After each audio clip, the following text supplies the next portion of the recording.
নজর রাখবো পরবর্তী সংবাদে। কিছুক্ষণ আগে দেখাচ্ছিলাম দিল্লির এবার মুখ্যমন্ত্রী নিয়ে শুরু হয়ে গেছে নানান জল্পনা কল্পনা, কে হবেন মুখ্যমন্ত্রী। অন্যদিকে রয়েছে পরিবারতন্ত্রের ইস্যু দিল্লি জুড়ে।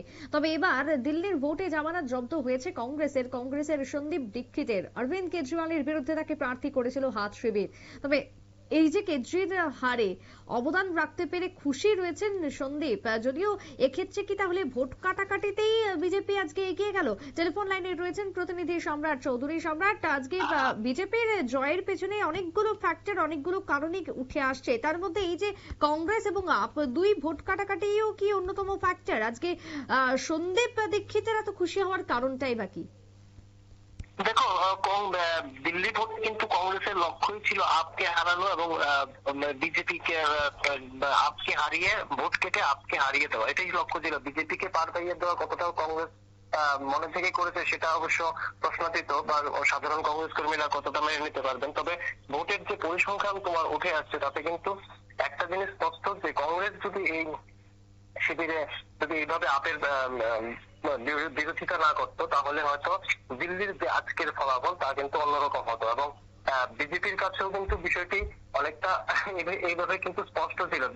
বিজেপির যে দিল্লি জয় নিয়ে যে আত্মবিশ্বাস দেখিয়েছে তা কিন্তু কংগ্রেসের আপ বিরোধিতাকে পুঁজি করে কিন্তু এতটা আত্মবিশ্বাস দেখিয়েছে। এবং যে তুমি লক্ষ্য করে থাকবে যে এক্সিট পোলের ফলাফল বেরিয়েছে তাতেও কিন্তু যে হিসেব দেওয়া হয়েছে তাতে কিন্তু কংগ্রেসের কাটা ভোটকে সামনে রেখেই কিন্তু আপের পরাজয় নিশ্চিত ইঙ্গিত দেওয়া হয়েছে এবং বিজেপির জয়ের ইঙ্গিত দেওয়া হয়েছে।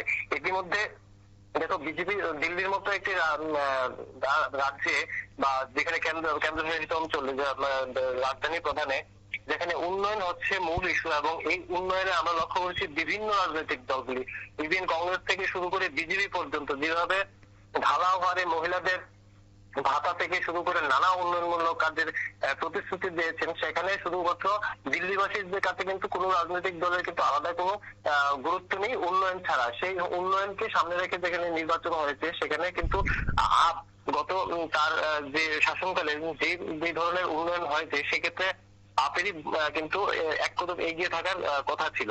কিন্তু সেই জায়গায় বিজেপি উঠে আসার পেছনে আলাদা কোনো কিছু কারণ নেই, শুধুমাত্র ভোট কাটাকাটির এখন পর্যন্ত যে তথ্য বেরিয়েছে তা থেকে এখনো পূর্ণাঙ্গ ফলাফল আসেনি এবং সেইভাবে অঙ্কের যে বিশ্লেষণ সেটাও হয়ে ওঠেনি। তবে আপাতত যে তথ্য তুলে আসছে এবং দিল্লির প্রাক্তন মুখ্যমন্ত্রী শীলা দীক্ষিতের পুত্র সন্দীপ দীক্ষিতের যে বক্তব্য উঠে আসছে, 12 বছর পর কেজরিকে হারিয়ে মায়ের হারের বদলা নেওয়া হয়েছে, সেই ধরনের মন্তব্য যে বক্তব্য উঠে আসছে তাতে কিন্তু একটা জিনিস স্পষ্ট, কংগ্রেস আড়াআড়ি ভাবে যদি আপের বিরোধিতা না করতো তাহলে দিল্লির আজকের ফলাফল অন্যরকম হতো। অন্যদিকে পাঞ্জাবে দুঃখিত হরিয়ানাতেও কিন্তু গত নির্বাচনে কিন্তু আপ কংগ্রেসের বিরোধিতা করেছিল এবং সেখানে আপ কংগ্রেসের ভোট কেটেছিল।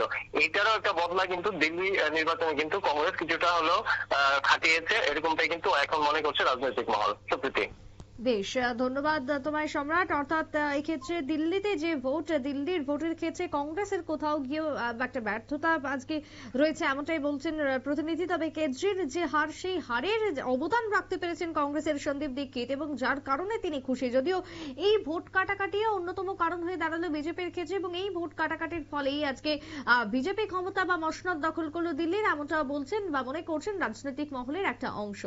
সংবাদ আপাতত এখানেই শেষ করব। পরবর্তী নিউজ আপডেটের জন্য চোখ রাখুন শুধুমাত্র নিউজ ভ্যানগার্ডের পর্দায়। নমস্কার।